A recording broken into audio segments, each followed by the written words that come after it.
Welcome to another shiur with Dr. Jeremy England, former professor of physics at MIT, author of Every Life is on Fire, and currently a machine learning researcher in the biotech industry here in Israel. Dr. England. Thanks very much.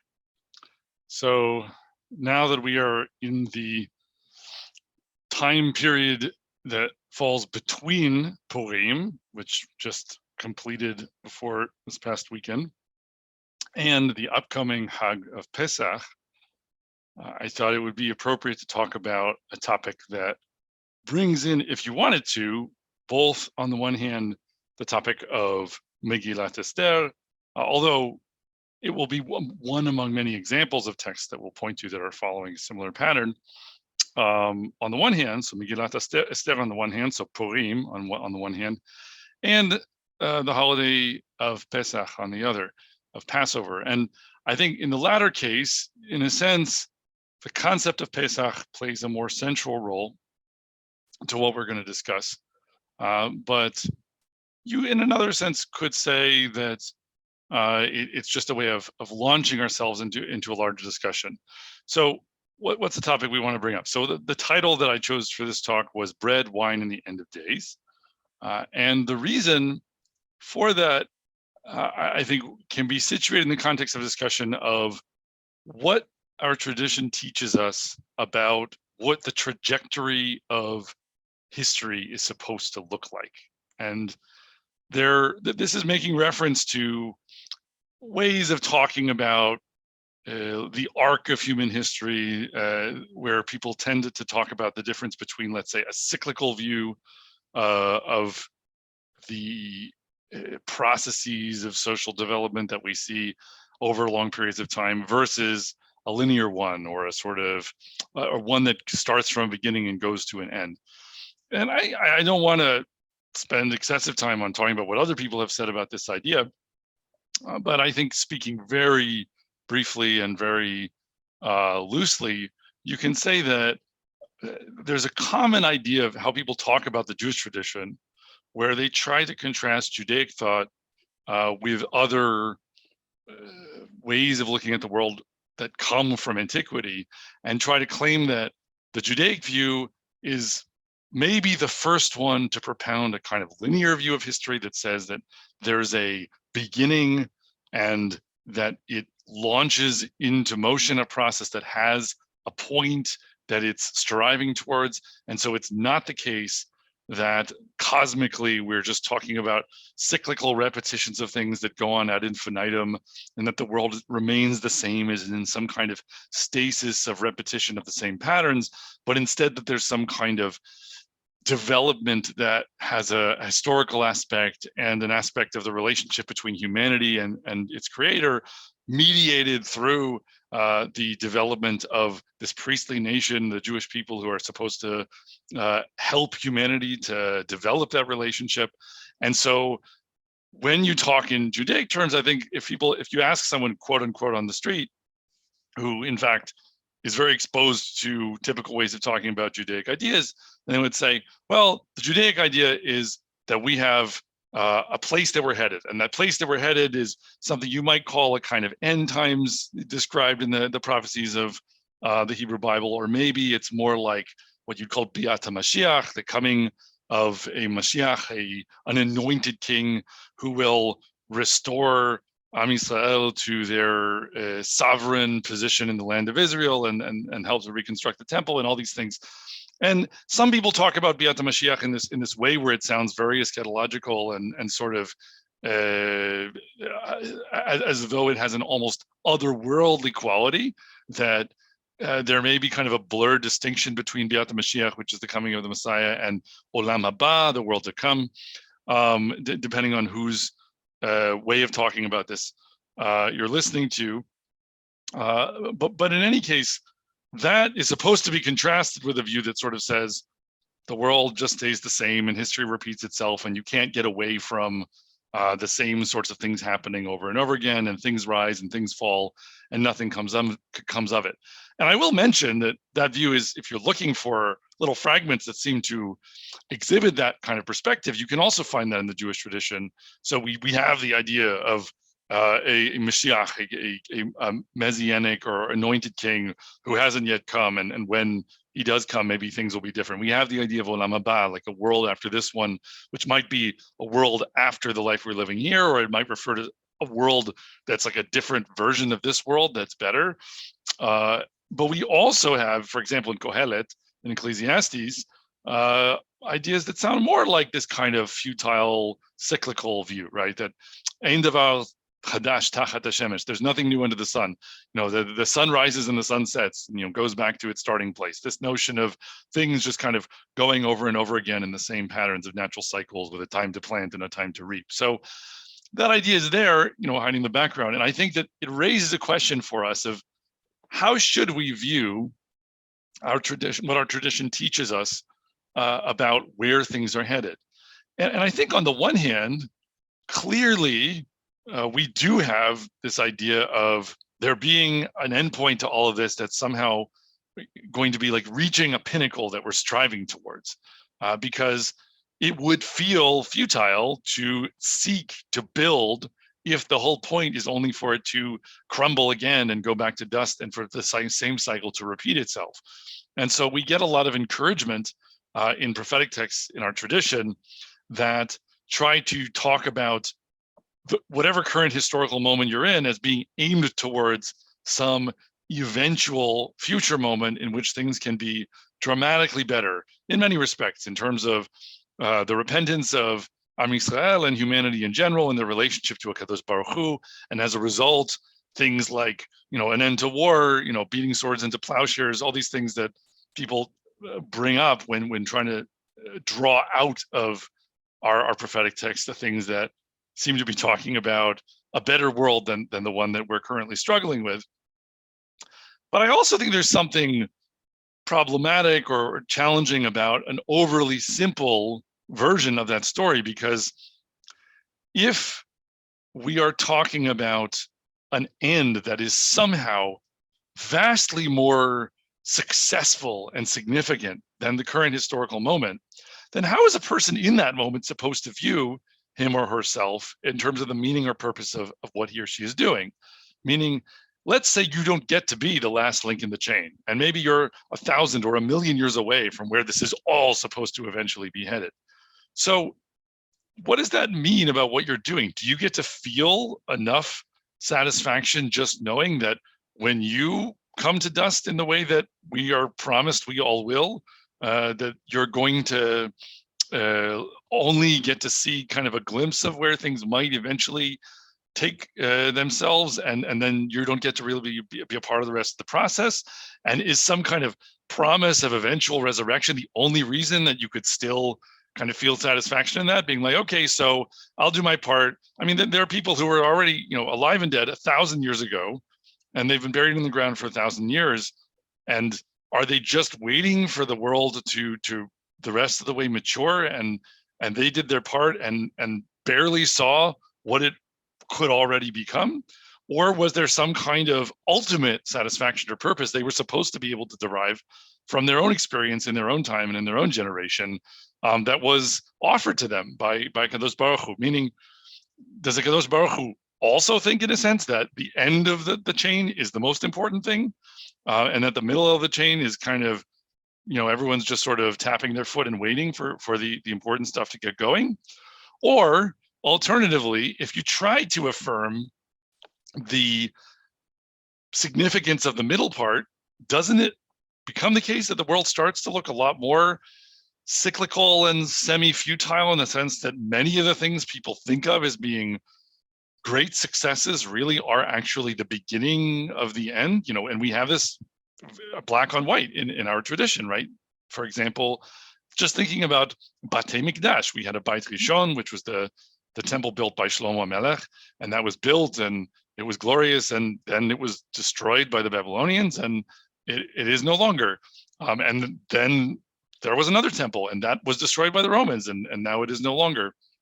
And if we keep going through that kind of a process, how should we look at it? Do we just keep building temples and then they fall down? Or do we only build a third one and then it stops? And in either case, so is the third one the only thing that matters? Or what if you're a person who's born 1,000 years after the last temple and 1,000 years before the next one? Then are you just, out of luck in terms of what kind of role you got to play in the ultimate realization of the purpose that was described by the Nevi'im, by the prophets? So I think that there are kind of risks of both feeling despondent about cyclical futility on the one hand, and also risks associated with emphasizing the end of a process so much that you de-emphasize the significance and importance of other steps along the way and make it less possible to see meaning if you don't happen to be the sort of rare subset of people who get to really see it all come to fruition. So I'm, on the one hand, looking for a kind of resolution of that question. And then I also think we can come at this from a completely different direction now. And so that's the set of questions that we're going to be ultimately interested in trying to grapple with. So now we have to start from somewhere, and we're not starting from somewhere where I think it should be obvious why these sources eventually point towards this discussion, but that is where I hope you can see they'll eventually head. So now we'll just go to a source and ask a completely different kind of question, which at first is just kind of a puzzle, which is that we just finished Purim, and Purim, in many ways, if you asked what holiday, what celebration in the religious calendar of Yahadut, of Judaism, would you most associate it with wine, and would you most associate with wine? Would you most associate with drinking and inebriation? We have now, I think, a somewhat unfortunate and common minhag or custom of a lot of heavy drinking on Simchat Torah, which is Shmini Atzeret, which is at a different time of year. But there isn't really a very ancient source for that. And so I think we can exclude that more recently added custom. But we do have in Purim ancient sources that associate Purim with the question of drunkenness and whether you should be drinking a little bit. And of course, it's still possible to overdo it. And we're not necessarily saying Purim is a holiday when you're supposed to be getting blind drunk, but it is a holiday that we associate, even to some degree, perhaps as a matter of halacha, with a discussion about whether you should be drinking a little bit because of comments on this topic that we have from our sages in the Gemara. So someone might say, okay, Purim is the holiday that's about wine. And that is confirmed also in the text of Megillat Esther, because the whole thing starts off talking about wine and drinking wine with the king of Persia. And not only that, but all these banquets that they're having, the word that's used for the banquet is mishteh, which is the root of shoteh, of drinking. So it's not just about eating, it's really the emphasis is on drinking. And someone might just give that answer and bring it to a close. However, there's another holiday that I think you could argue is also about wine, and in a way that we fail to notice because it seems to us to be more so about other things, and that is Pesach.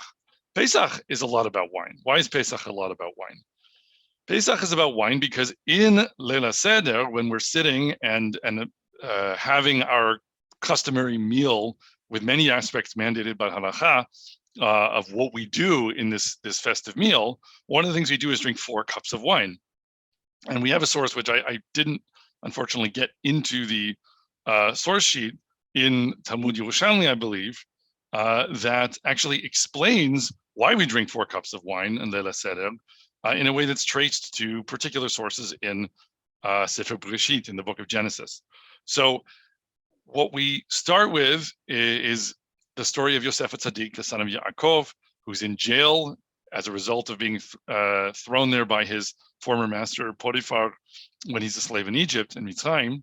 And while in jail, he meets these 2 servants of Paro who've also been sent to prison. One of whom is a baker, and one of whom is a vintner or a sar mashkim. He's the head of drinks for Paro. So he makes wine for Paro, basically. He's the sommelier.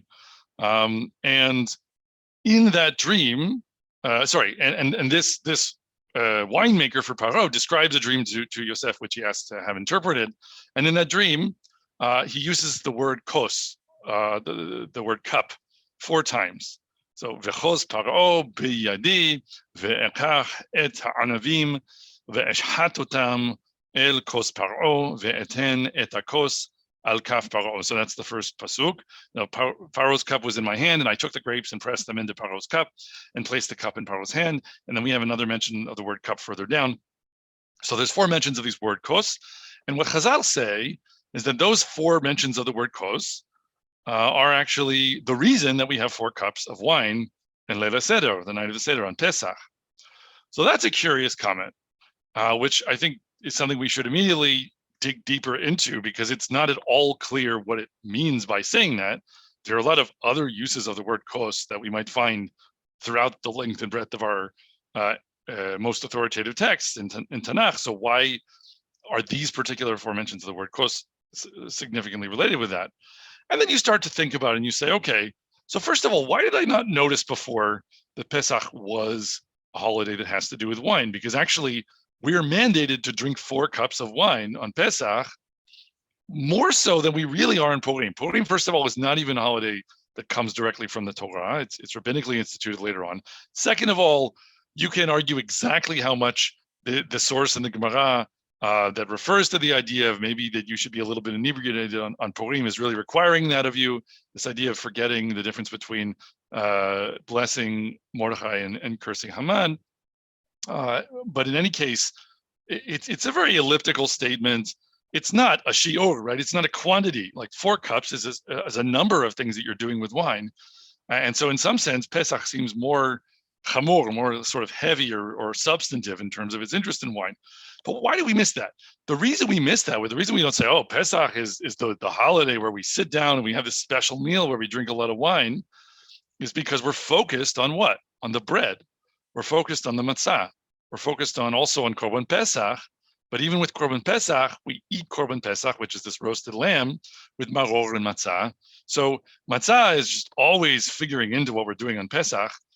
And we think of the central idea of Pesach as being about getting rid of chametz, getting rid of fermented or sort of rested dough of wheat and other grains from our homes and not eating them and just eating a special preparation of it called matzah.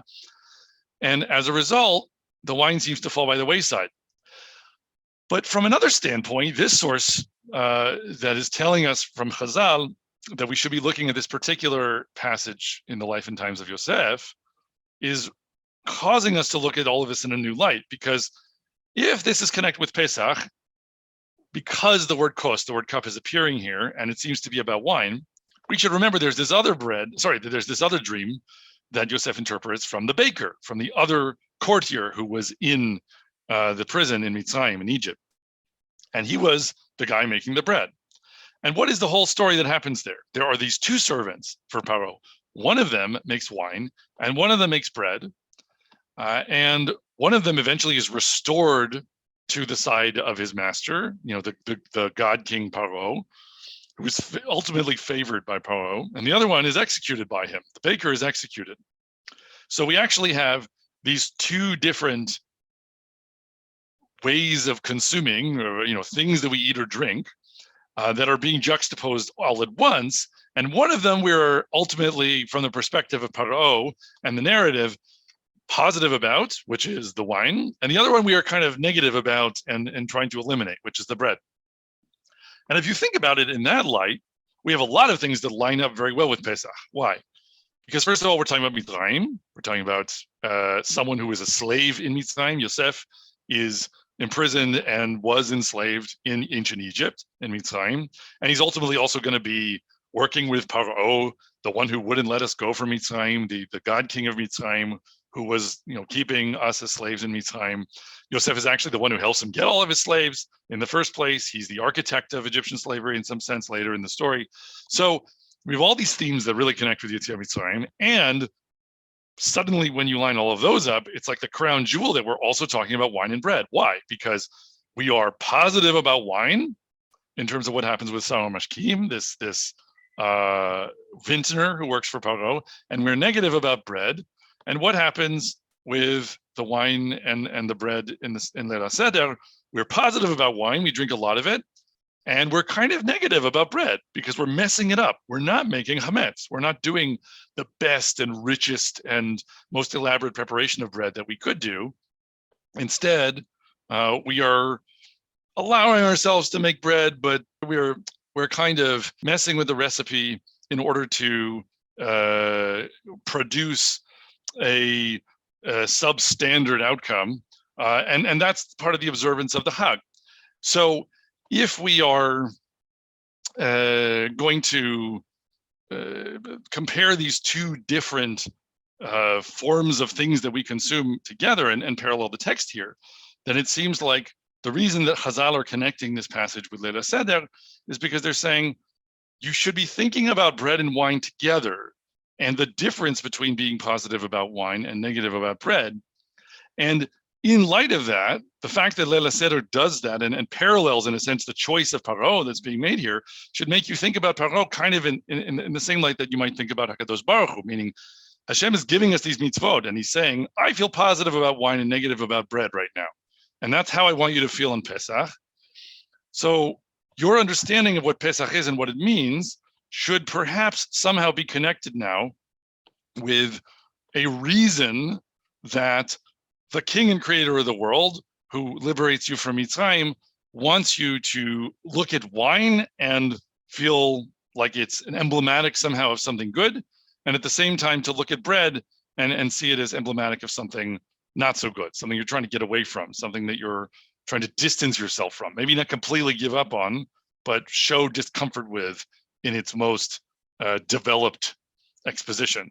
And this really traces all the way back to another source that's not quoted here, which is a verse earlier in the life of Yosef, where it says about his master when he was a slave in Mitzrayim, that he knew nothing but the bread that was in his mouth, right? So something about slavery in Egypt is all about eating lots of bread and having it be baked really well. And our escape from Mitzrayim is therefore somehow about turning away from that and towards something else.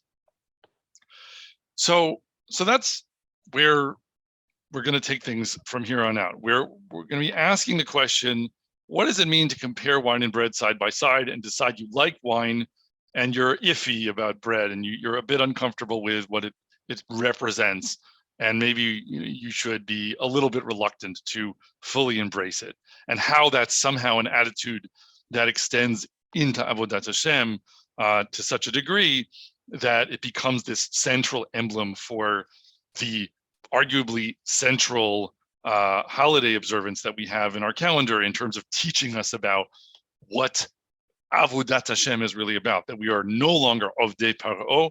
We're not going to serve Paro anymore. We're going to serve Hashem and get away from slavery in Egypt and towards servitude to the creator and master of the world, according to the Torah that he gives us.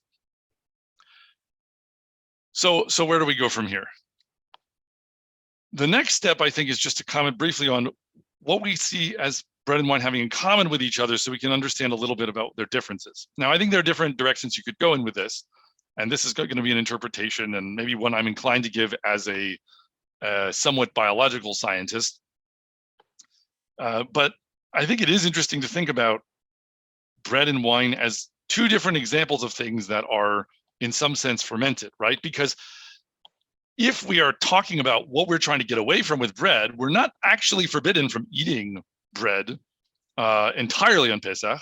We're forbidden from eating fermented or rested bread. We're forbidden from eating hametz.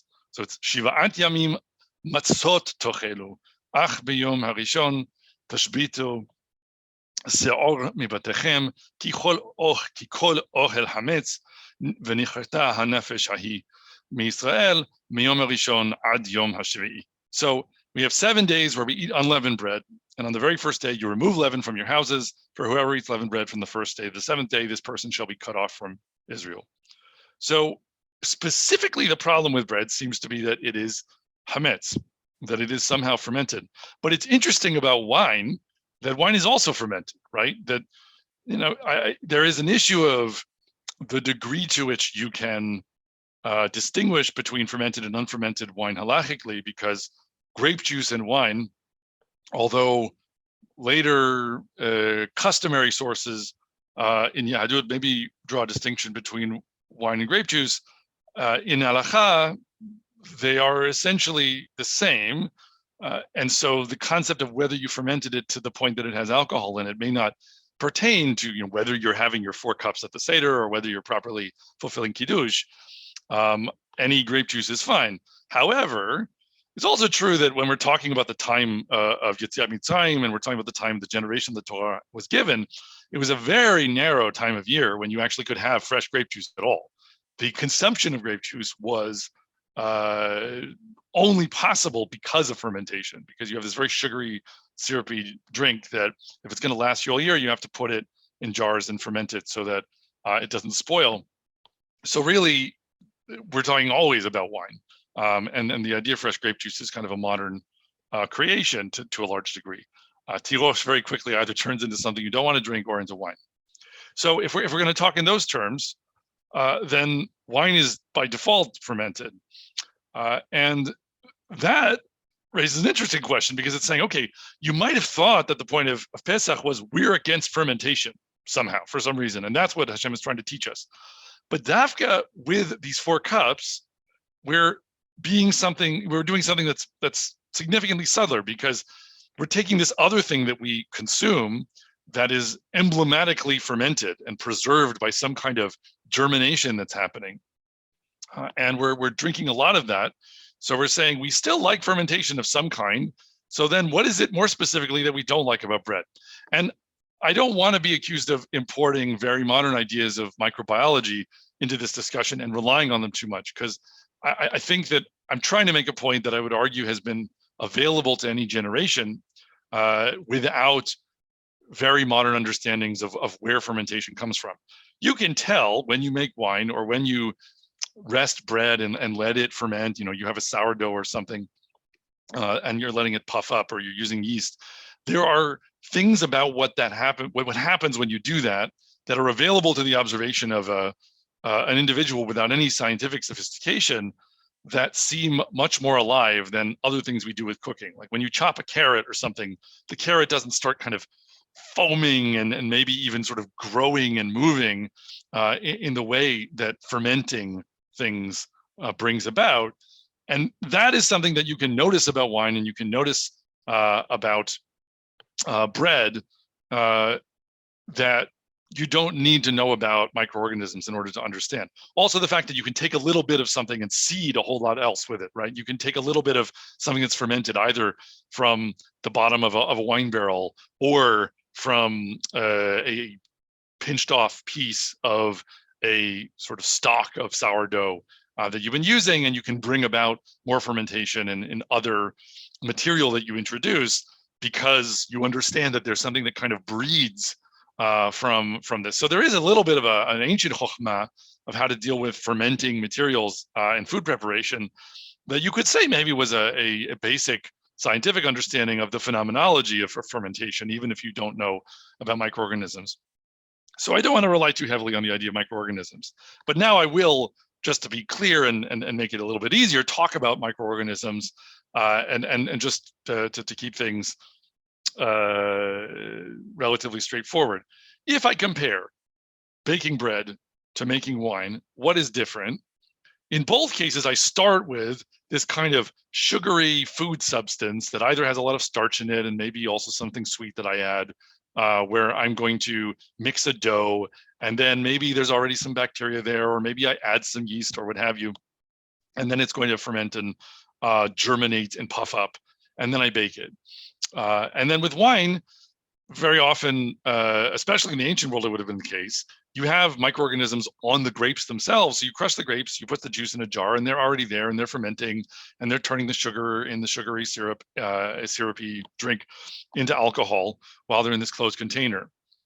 So in both cases, at the beginning, what I have is microorganisms that are taking something that's food in their surroundings and they're growing. And as they're doing that, they're chemically transforming what it is that they're eating. And that's the germination and fermentation that we're taking advantage of, because we want to transform sugar into alcohol to make wine, or we want to transform whatever it is that the bacteria or yeast in the dough are eating into carbon dioxide that they produce as a byproduct. So they make little bubbles and make things nice and puffy.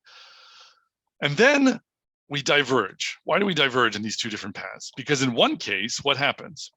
When you're wine, you're in a closed jar, and we now understand biochemically that when there's no oxygen in a closed jar, that the way that you eat sugar changes. And so you're only going to produce alcohol when you're doing what's called anaerobic respiration.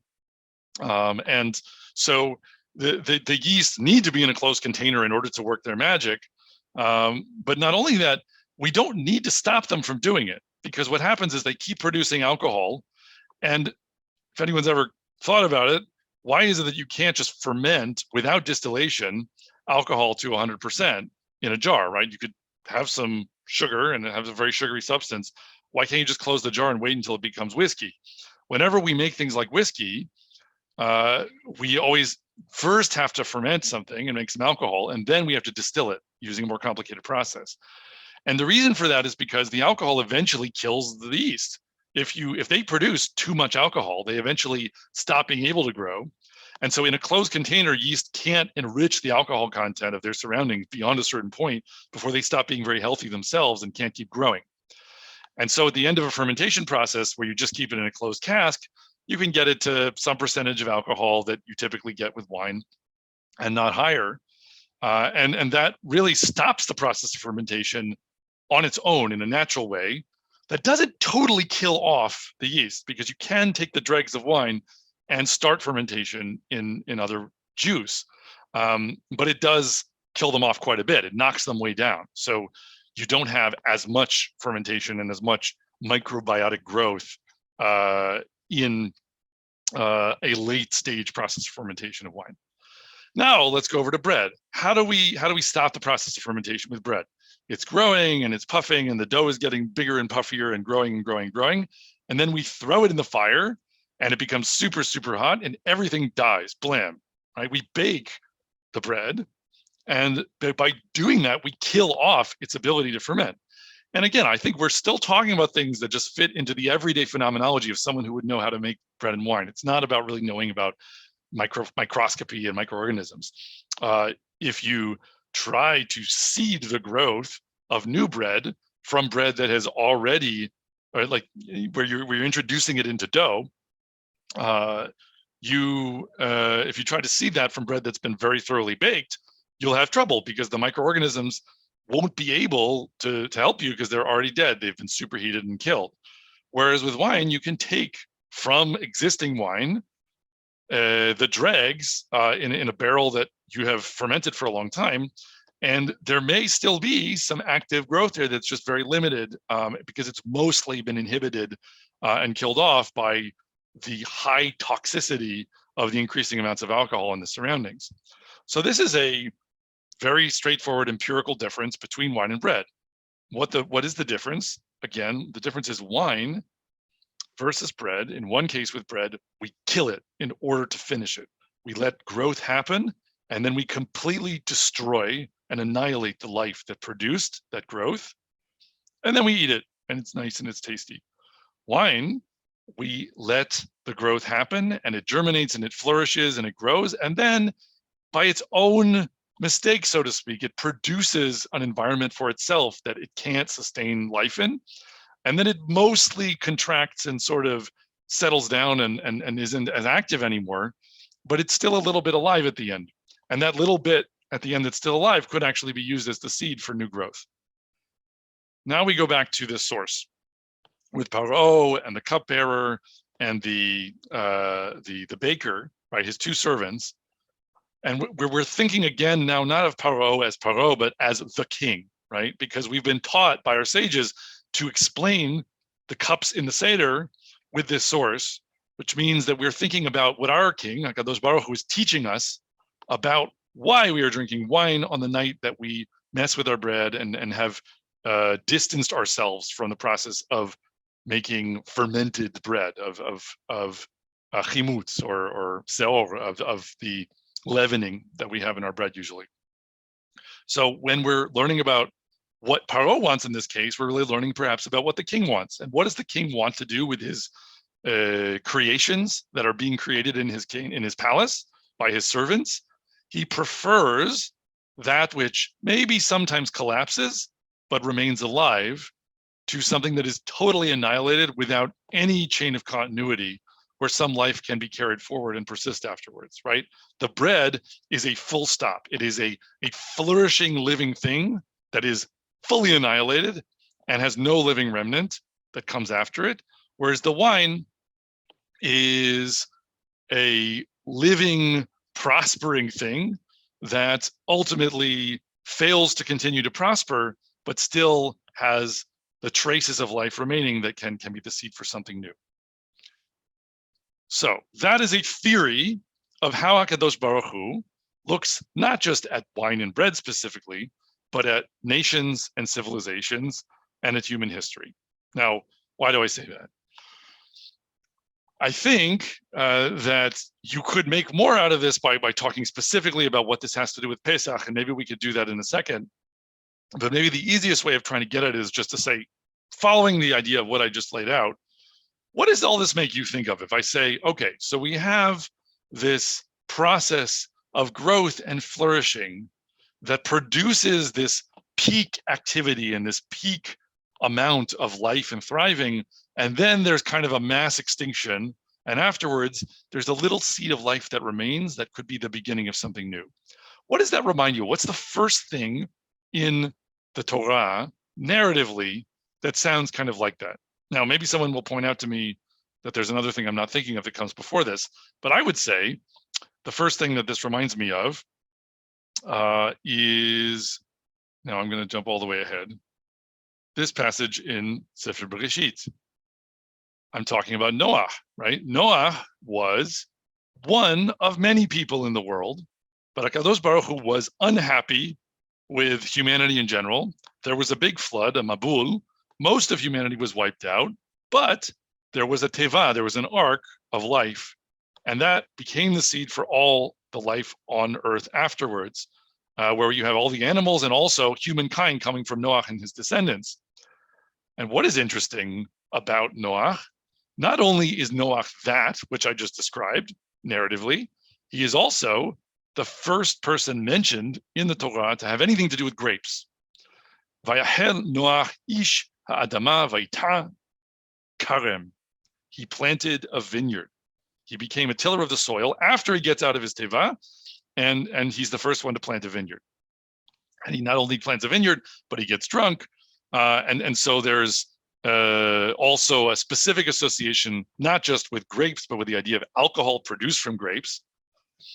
And that is our first introduction to the idea of wine in the Torah. And it's also our first introduction to the idea of something that was a big, thriving human project that collapsed down to a tiny fraction of what it was that remained alive.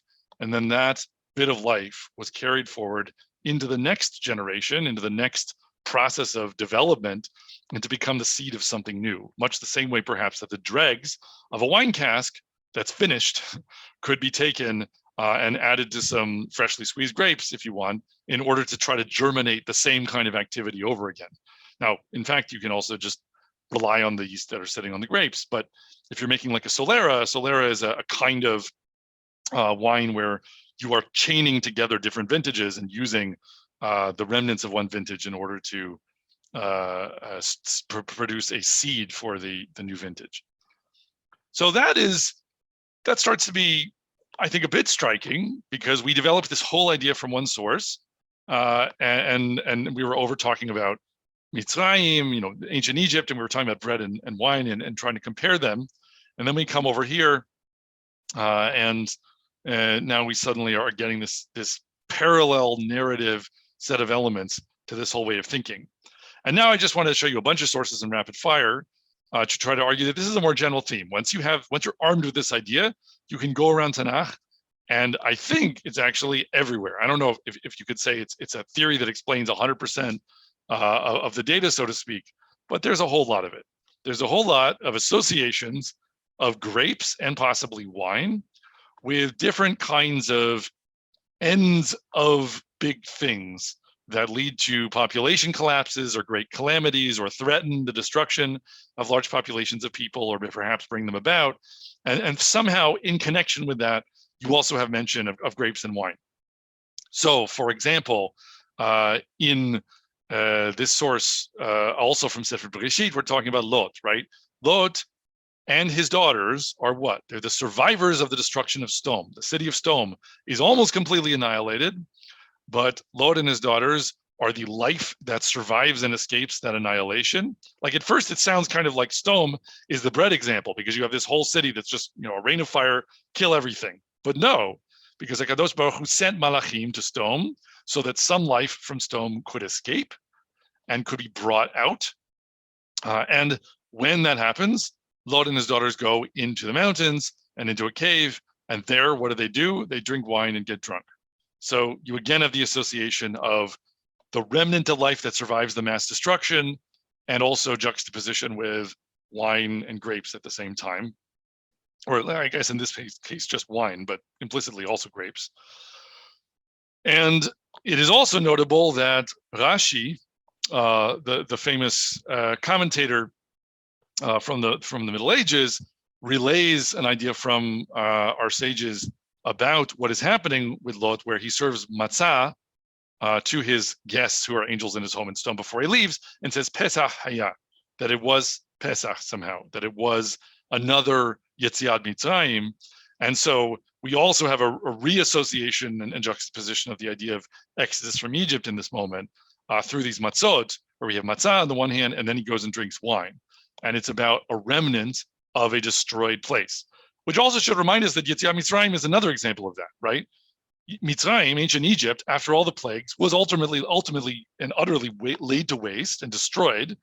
And then you have Bnei Israel, who are this ragtag band being led by Moshe Rabbeinu out of Mitzrayim to become the seed of new life, right? To go to a new land and become a new civilization after they've been minted as a nation, as this little fragment that's broken off of a mighty civilization that is ultimately mostly being laid to waste and destroyed and falling apart, perhaps according to its own internal contradictions. So now we can go back to some of these other sources, and I think there's a lot that you can make out of things to do with Yetziat Mitzrayim. So, for example, what do Bnei Israel do during this first Korban Pesach, where they're slaughtering the lamb?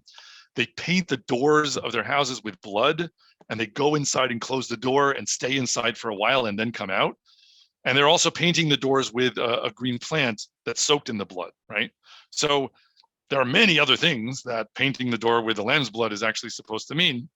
But one of them is you have a plant with red liquid coming out of it, and you're painting it over the opening of a vessel, which is the house, and then you're going inside and staying trapped inside for a while like the grape juice that goes into the cask of wine, and then you get out and you leave. Now, what is it that this is called when this happens, when they go on this night that they go inside and they stay inside their houses with their red liquid spattered vessel houses that were also had plants draped around them, and then they get to exit when the vessel is opened? It's a Leil Shimurim. Leil Shimurim hu Ladonai lehotziam me'eretz Mitzrayim hu halayla hazeh Ladonai Shimurim lechol bnei Yisrael ledoratam. So usually this is translated as a night of vigil, a night of watching, because of the verb lishmor, to watch or to guard. But it is notable that to shomer, lishmor is really to keep and to retain also. Now, why is that important? Well, how do you say yeast in modern Hebrew?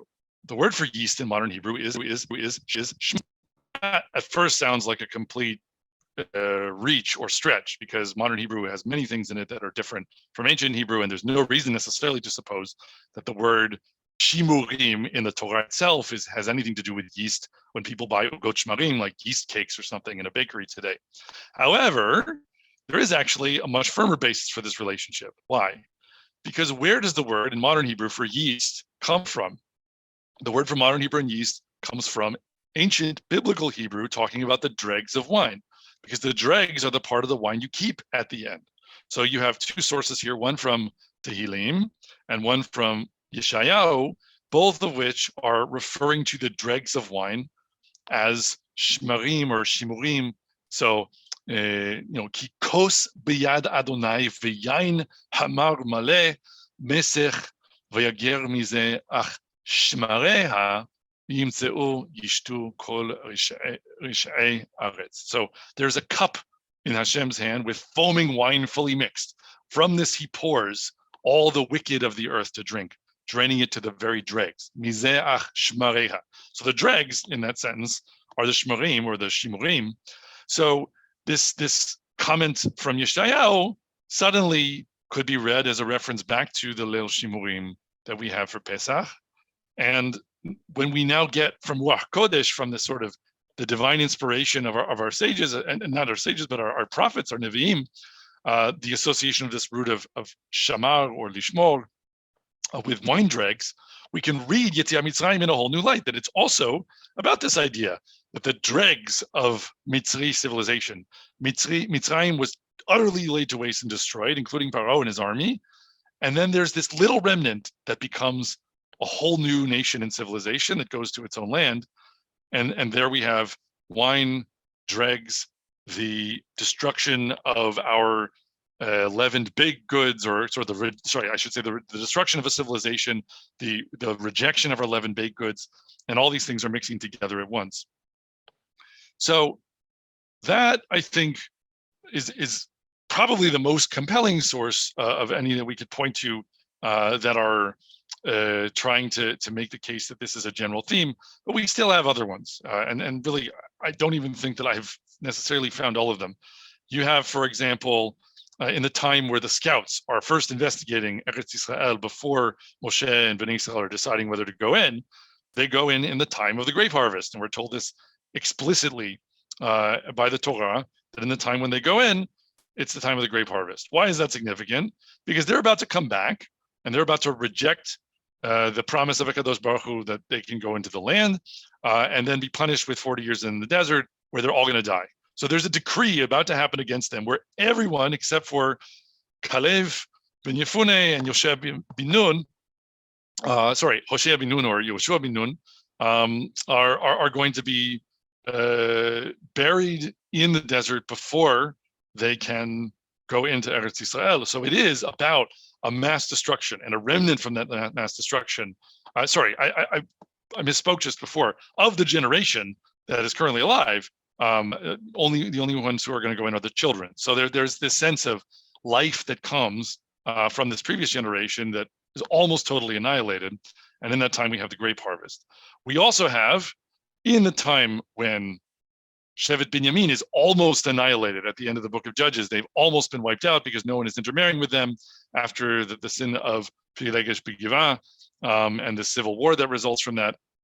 So Shevet Binyamin is almost eliminated, and then there's this remnant of Shevet Binyamin that gets to take their wives in the fields, and we now commemorate in Hames Re'av.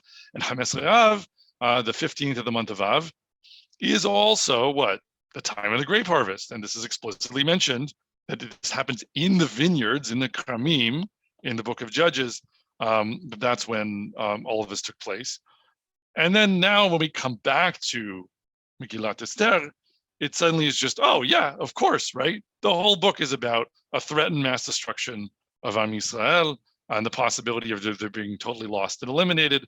And of course, the story starts with drinking of wine, right? So I don't think that, we have to spend more time right now on just going through all the different things we can think of that might be related. But I think there's quite a few different sources that confirm this correlation. And now we have to think about what this is meaning to tell us, right? Because we've mostly been talking in some sense about objective data.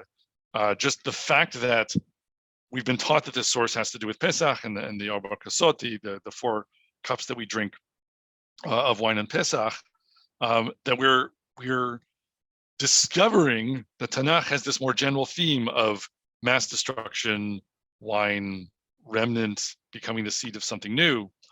And so far, that is simply a notation of an interesting correlation. So now we have to ask ourselves what the Torah is trying to teach us about this, or what was trying to teach us about with this, or teach us from this. What are we to conclude now as of the Hashem that we didn't know before? Is if we're trying to serve HaKadosh Baruch Hu, how can we do it better with this observation? And I think that is what finally brings us back to this idea of, is history cyclical or is it linear? Because at the end of the day, we can't really totally give up on either idea, right? There are great things that can be achieved by people in their generation that seem at some level like the culmination of a whole plot that may even span multiple generations. And we see this in other sources, right? That there is a leaving of Egypt that happens in the life of Avraham Avinu when he goes down to Mitzrayim with Sarah Imenu, and she's taken into captivity, and then she's released with plagues, and then they leave with great property acquisition. It parallels all these different aspects of leaving Mitzrayim. And then a very similar kind of thing happens when he goes to Gerar, which is a different place that's kind of close to Mitzrayim. So even in his life, there's more than one repetition of this form of Yetziat Mitzrayim. And so in one sense, history is cyclical. In the life of a single person, it happens more than once. And also intergenerationally, because that same form is repeated in the life of Yitzhak Avinu. He goes to Gerar, and there is this question of whether his wife might be taken captive by a king. And it doesn't play out exactly the same. The details are different, but the forms do repeat. So in one sense, history is repeating itself, and there are Yetziot Mitzrayim that you could call, in a sense, a culmination of a linear trajectory that was building towards something momentous that broke the mold and changed the whole world, and was the end of a process that HaKadosh Baruch Hu wanted to reach, that you could call a kind of messianic resolution of history, right? Because we can't see beyond big changes that are so big that they're the flood of the world or the destruction of the largest civilization in the world. And when things like that happen, you kind of need to be able to say, we did it. This is, we're in Olam Haba, we're in the new world. We've entered a new situation. And we, in our own way, have accomplished what HaKadosh Baruch Hu gave to us to accomplish that was under our hands in the moment or in the generation that it was available to us, or in the set of generations that could lead up to something. And this could happen on multiple timescales, right? And on the other hand, we also need there to be a kind of a cyclicality, because it has to also be the case that we're still working on it, right? We're not done. Because what is it supposed to mean when you get to the end and you've done your Yetziat Mitzrayim, or you've done your Biat HaMashiach, your coming of a anointed king who builds a temple for you, or who helps you to somehow qualitatively alter the situation for Am Yisrael? Are you supposed to then say, okay, we're done, it's over, and then what is life after that? Is there supposed to be continued life, or is that the end of all material existence? What is the point of it if it's the end of everything? That doesn't entirely sound like something positive. It sounds more sort of like the reel ran short, and there just wasn't more story to tell, but we would like there to be. And so I think that what this is pointing towards is that the possible resolution of those contradictions is to say, and this is a fortuitous kind of play on words, or I don't know what, a fortuitous image, but there's a sense in which you could say the way you combine linear history with cyclical history is to make a corkscrew, which fits the one theme very well, right? That there's a sense in which on the one hand there are these repetitions and these cyclical duplications or near duplications patterns that give every generation the opportunity to be a vintage that HaKadosh Baruch Hu cherishes, right?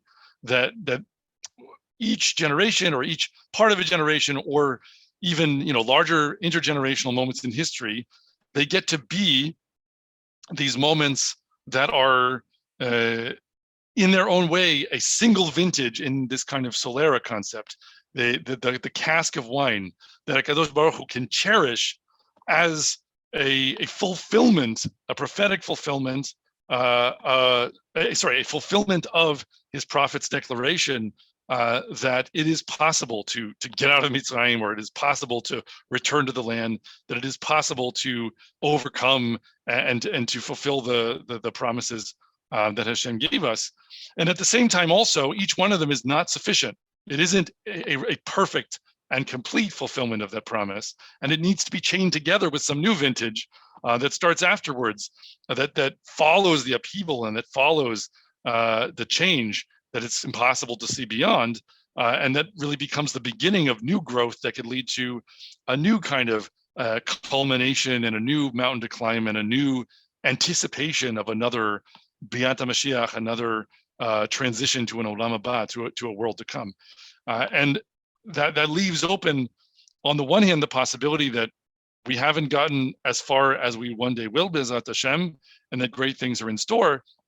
And it also, at the same time, I think is a message for us that we can be realistic about what it might be possible to accomplish in our own time, and not consider our moment in history to be worthless because it is likely a very much middle link in a long chain that will extend far into the future and far beyond what we can anticipate and see. Because each one of those links is a vintage of wine cherished by HaKadosh Baruch Hu in its own right, and that he can affirm for us through this demonstration in Pesach that he prefers not to have us make chametz, so to speak, for him, where we germinate and flourish, and then he in wrath completely destroys it, and that's kind of pointlessly an ending in death that he creates because of the insufficiency of what we accomplish, but rather that we flourish for him like the yeast, so to speak, making wine a new, unique, and delicious vintage that he can appreciate. But once it's drunk to the dregs, so to speak, and also once at another level we have, through the internal contradictions of our own failings, not fully completed the historical process that he wants to go on, he can cause there to be upheaval and a certain amount of destruction, and then there can be new growth and new life that follows afterwards. That's the beginning of the next chapter of what he wants to create. So I'll close just by saying that after everything that I've just argued to you, I think there's a wonderful source that actually appears in several places in the Gemara that really powerfully confirms this idea. And this is quoted from Masechet Pesachim, but actually there's another one from Masechet Sanhedrin that really maybe makes it a little bit even more clearly, but it very much parallels the same form. So we're taught there are three different practices through which someone may merit Olam Haba.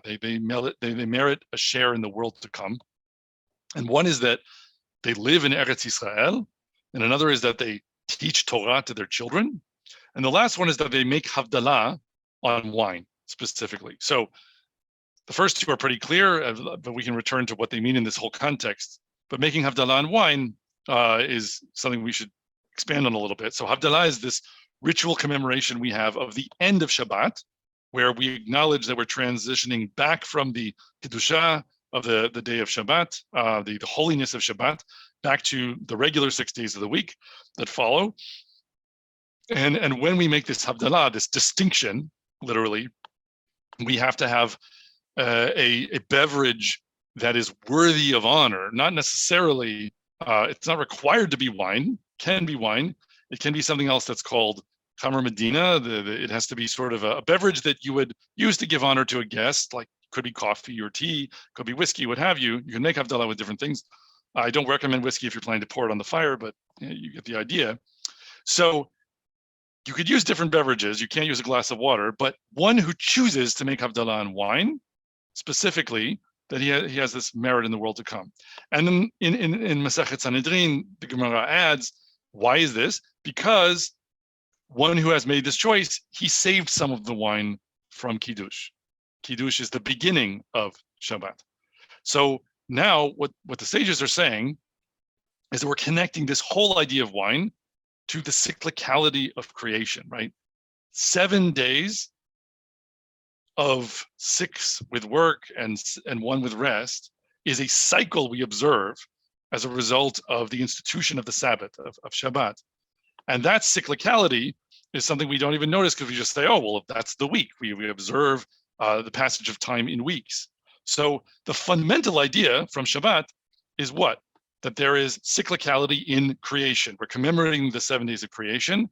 And what the sages are saying is that in the repetition of that cycle, we should be having wine at the beginning and at the end.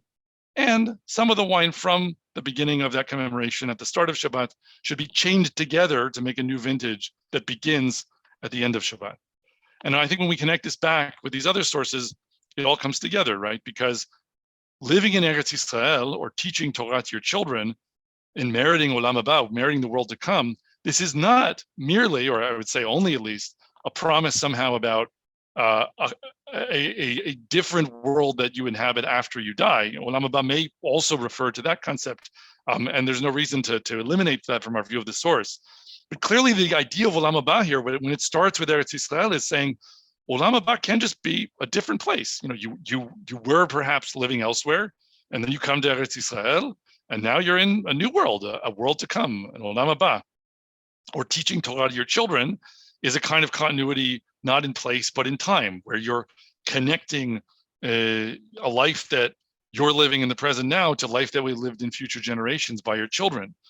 So it's broadening the idea of Olam Haba to talk about intergenerational continuity and the fulfillment of promises that can be fulfilled in a finite time, because sometimes people are born outside of Eretz Yisrael and come to live in it, as has happened much more so in recent generations, Baruch Hashem.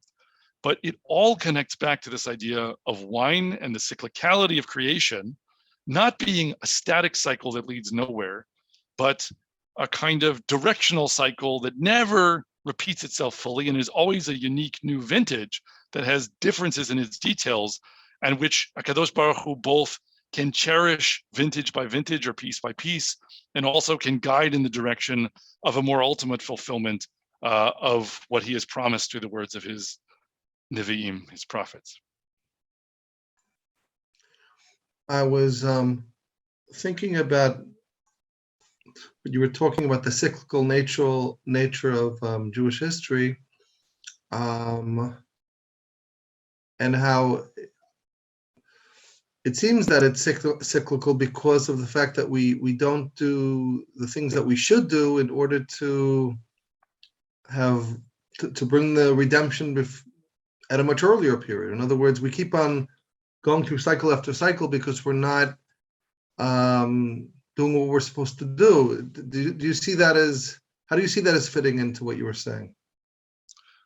I think that that's right. And that's definitely another idea that we can learn from Tanakh, because when we take this lens to the text, I think we can ask, why wasn't the leaving of Mitzrayim by Avraham enough to be the only one that needed to happen?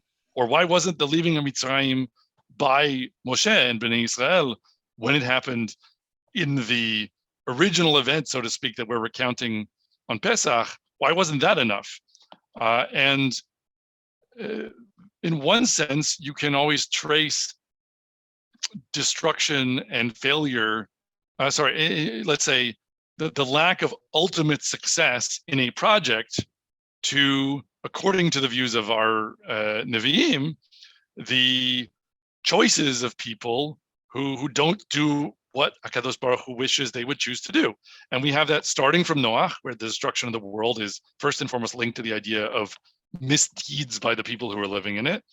And we have that also with, let's say, Bayit Rishon, where Shlomo HaMelech builds this great temple, and then in immediate subsequent generations, and even by the end of his own, there is all this idol worship that's associated with it, and Avodah Zarah, and so it's destroyed because of a sin that you can't help but feel like, oh, but why couldn't they just stay on the right track, and then things could have stayed good and been done in a sense.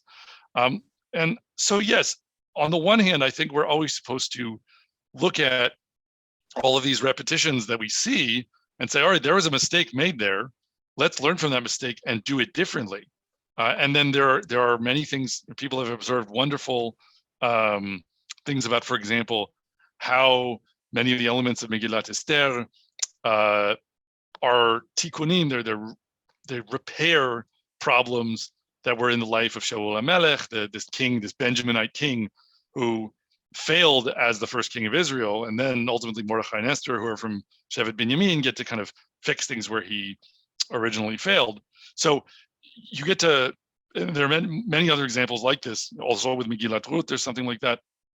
So I think that that's a central idea. And at the same time, I think we have to admit that there are different perspectives that we must take on this, because at another level, HaKadosh Baruch Hu is writing the whole story from start to finish.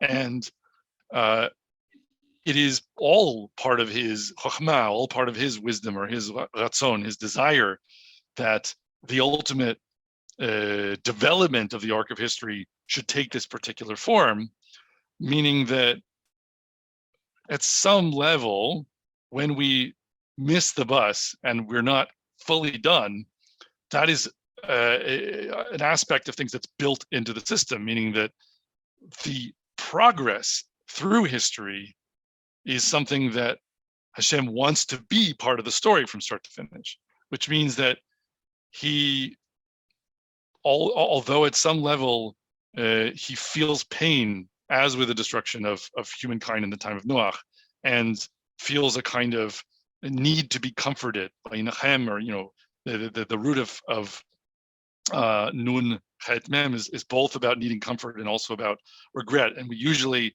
I think, a bit erroneously translated it, HaKadosh Baruch Hu regretted creating humankind in the time of Noach, but it could just as easily be said that he feels the need to be comforted that it is this way, because he would like, of course, to see his creations flourish, but he also made us in ways that guarantee that any given link in the chain is not going to reach perfection in a finite amount of time. And so we can constantly over time progress. And you see that with these examples, Avraham to Yitzhak, that from one generation to the next, you have his wife being fully kidnapped and taken captive by Paro. And then at least when Avimelech kidnaps his wife, there's a discussion about whether there's fear of God in this place. And so somehow the language of discussion is more directly about HaKadosh Baruch Hu. And then Avimelech, a generation later, doesn't succeed in taking Rivka from Yitzchak. So you see that the iteration and the possibility of spreading the message that Am Yisrael are supposed to bring into the world is changing the world. And the world is not the same every time. And it's not this fatal flaw in a kind of tragic Greek way that always is the same issue that trips us up. And so we fail to the same degree and never go anywhere. But it is true as well that Hashem has given us a monumental challenge, and he only wants us to succeed at it by learning from our mistakes, which means we have to go through quite a few iterations to work it all out. Perhaps one way of looking at it, I don't know. I hope I'm not distorting anything you said. Perhaps one way of looking at it is that there's a natural tendency for the Jewish people or the world to descend in a cyclical, to ascend and descend, ascend and descend. There's a natural tendency to that way, to do that. It doesn't mean that we have to do that, but there's a natural tendency for it to be like that. And therefore, maybe that's a way of reconciling my question with what you're saying.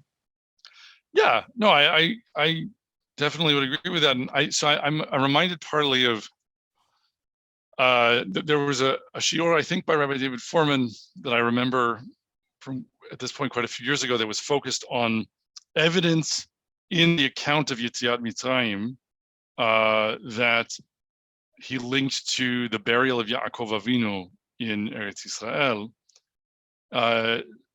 trying to argue that, in a sense, there's a model for the way Yetziat Mitzrayim could have ended differently that is presaged in this event where, with friendship and with loyalty and affection, the Mitzrayim, the Egyptians, are giving an honor guard to Yaakov Avinu as they bring him to Eretz Israel to bury him. And that was also flawed and imperfect because they didn't bring the children with them.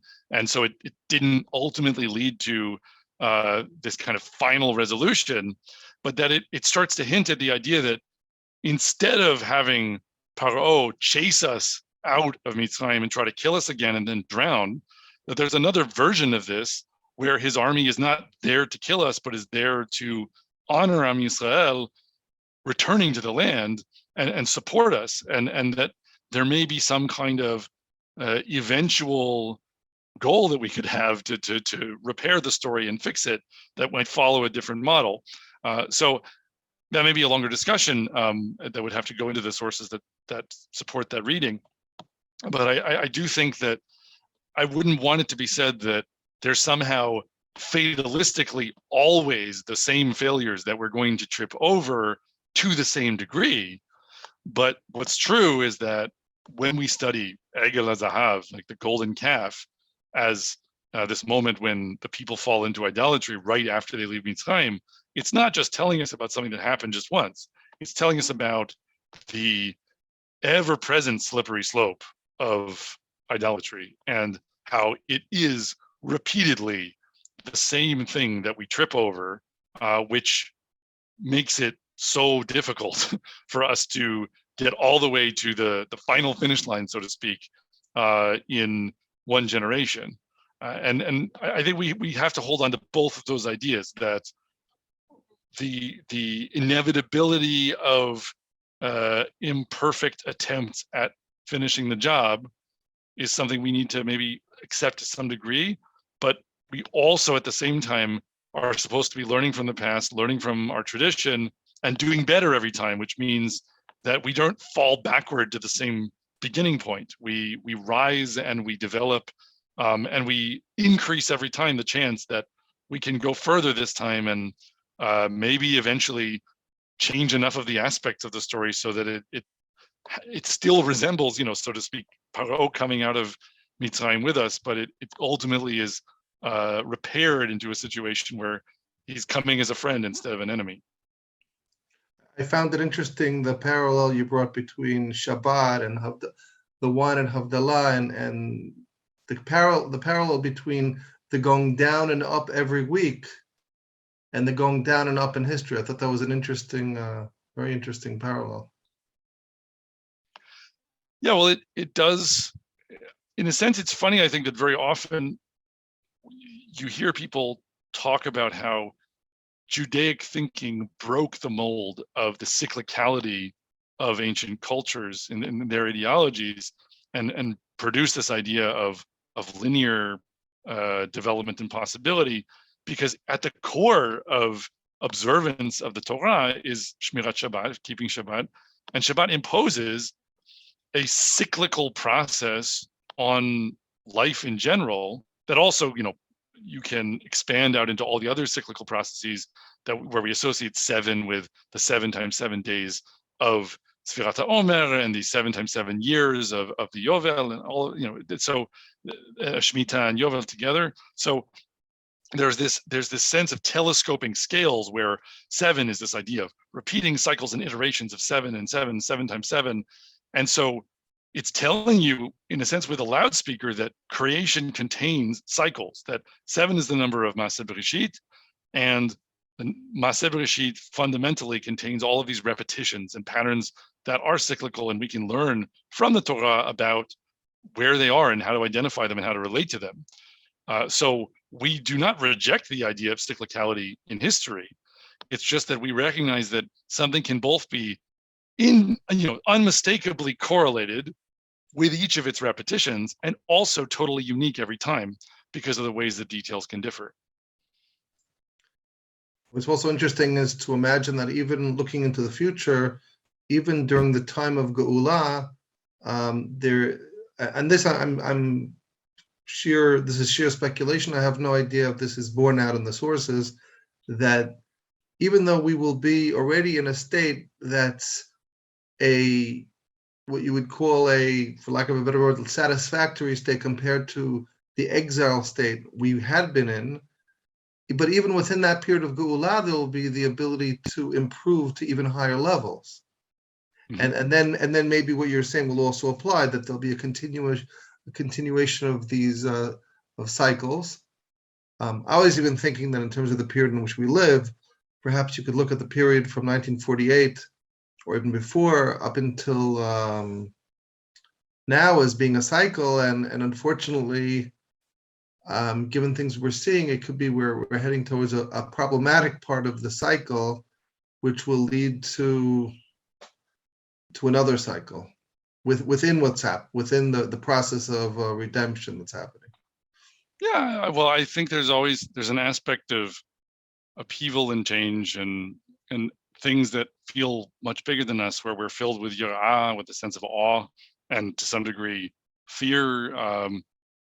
that accompanies not anticipating the ways in which the world might be very different if you plot things a little bit forward. And the Mabul, the idea of the Noachic flood, really represents that, because there is an aspect of it that is terrifying. But I think in that element of the narrative and in subsequent renditions of it, like with Lot coming out of stone, what you see repeatedly is this idea of the wine instead of the bread, or the wine instead of the chametz specifically, that HaKadosh Baruch Hu doesn't bring about flourishing only to ultimately totally annihilate it. He prefers to pay attention to what seed of new life can be carried forward. And so there are different kinds of upheavals, and some of them you might, they're truly horrific, as Am Yisrael experienced in the middle of the 20th century. And some of them need not be as literally violent and might instead simply be changes in ways things are done that are hard to anticipate and hard to see beyond. You know, the advent of self-driving cars may be a kind of mabul that we're about to see. You know, lots of things might be like that. They might be sort of a big change that we can't see beyond.